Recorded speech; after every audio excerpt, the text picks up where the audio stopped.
मैं professor Ramesh Prasad, dean faculty of Shravan Vidya, Sampurnanand Sanskrit Vishwavidyalaya Varanasi. Video का विषय है मैं कौन हूँ। मैं कौन हूँ से तात्पर्य रमेश, शैलेश, दिनेश, गणेश किसी से भी हो सकता है। मैं सिर्फ एक संबोधन मात्र है। अब सीधे प्रश्न पर आता हूँ। मैं कौन हूँ? यह एक अजीब प्रश्न है। दिखता तो यह बहुत साधारण है, बिल्कुल सामान्य। झट से उत्तर दे देते हैं, मैं तो रमेश प्रसाद हूँ। क्या मैं सचमुच रमेश प्रसाद हूँ? क्यों नहीं देवनंदन प्रसाद अथवा प्रत्युसृजन हूँ? यहाँ से सूक्ष्मता, विषय की गहराई दिखने लगती है। पिताजी ने, कुल गुरु ने मेरा नाम रमेश प्रसाद रख दिया।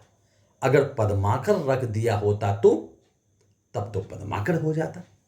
इसका अर्थ है मैं रमेश प्रसाद तो नहीं हूं, मेरा अस्तित्व कुछ और है।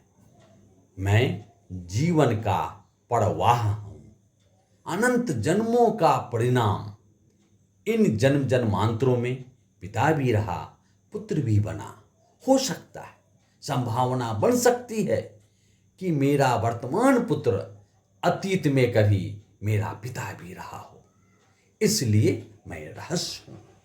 मैं कहां से आया हूं और कहां जाऊंगा नहीं जानता, जानने का प्रयास भी नहीं करता, आवश्यकता भी नहीं दिखती, क्योंकि मैं इस कामी संसार में इस तरह उलझा हूं कि स्वयं को खो चुका हूं। मैं कर्मों का फल हूं, हर क्षण कर्म करता रहता हूं। पिछले जीवन में भी कर्म करता था, अच्छे कर्म भी मैं करता था, बुरे कर्म भी मुझसे होते थे। राग एवं आसक्ति से प्रेरित होकर कार्य करता था, द्वेष से वशीभूत होकर भी कर्म करता था। हर कर्म अपने तदनुरूप फल देता है। वे कर्म मुझे भी फल दिए। कुछ फल तो पिछले जीवन में ही भोग लिया, शेष जो बचा उसके अनुसार यह जीवन पाया। मेरे माता पिता मिले, मैं कर्मों का ही परिणाम हूं। अगर मैं संपन्न तथा प्रतिष्ठित घर तथा कुल खानदान में उत्पन्न हुआ हूं तो निश्चित ही मेरे पिछले जन्म के कर्म अच्छे रहे होंगे। सत्कर्म का पलड़ा दुष्कर्म पर भारी रहा होगा। कहने का अर्थ है मैं कर्म हूं, अच्छे बुरे कर्मों के फलों का पुंज हूं। कभी पिता के रूप में तो कभी पुत्र के रूप में इस लोक में आता रहता हूं। यह आना जाना कर्म के अनुसार 84,000 योनियों में से किसी भी योनि में हो सकता है। मनुष्य योनि सर्वश्रेष्ठ। पिछले जीवन में अच्छे कर्म किए होंगे तब मैं मनुष्य बनकर इस लोक में आया, और अच्छे कर्म किए होंगे जिससे मैं अंधा, लंगड़ा, काना, लूला पैदा नहीं हुआ, और अधिक अच्छे कर्म रहे होंगे जिससे कि अच्छे माता पिता मिले, अच्छे घर में पैदा लिया।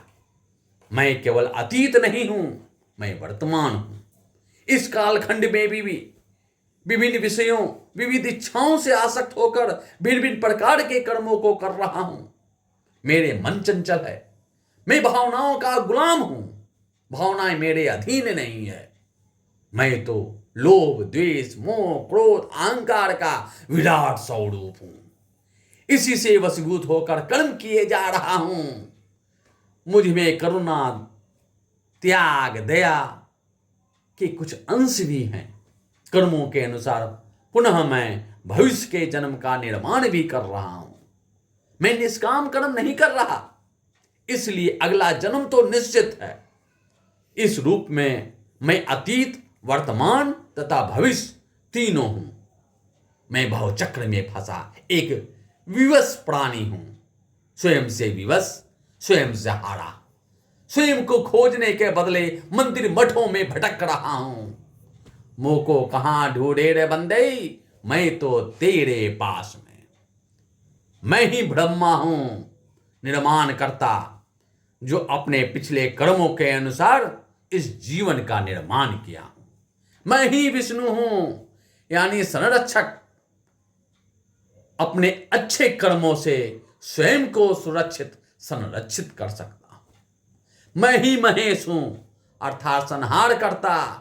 मैं ही समस्त बुरे कर्मों का संहार कर निष्काम कर्म कर भावी जीवन का संहारक हूं। लोग कहते हैं कोई न कुछ लेकर आया है और न कुछ लेकर जाएगा। मैं कहता हूं सब कुछ लेकर आया हूं और सब कुछ लेकर जाऊंगा। पिछले जीवन में जो भी कर्म किया था वही तो वर्तमान है। वर्तमान में जैसा कर रहे हैं और जो कुछ भी करेंगे उसे ही अगले जन्म में ले जाएंगे।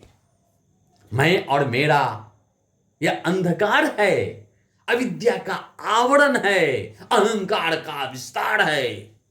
इसे मात्र व्यवहार के लिए शब्द मात्र रहने दें, इसमें न उलझें, निष्काम कर्म करें, सत्य की राह पर चलें, यही पुरुषार्थ है। यहां न कोई किसी का पुत्र है, न पिता, न भाई, न बंधु। सारे व्यवहार के शब्द हैं, लोक व्यवहार के। अपने कर्तव्य का पालन करें, निस्वार्थ, निर्लिप्त। ऐसे कर्म करते करते मैं का अस्तित्व ही समाप्त हो जाएगा। केवल चारों ओर मैत्री, करुणा, मुदिता, उपेक्षा का भाव बिखर जाएगा। इसी को बिखारने में सबका कल्याण है, सबका मंगल है, सबका हित है। भवतु सब मंगलम।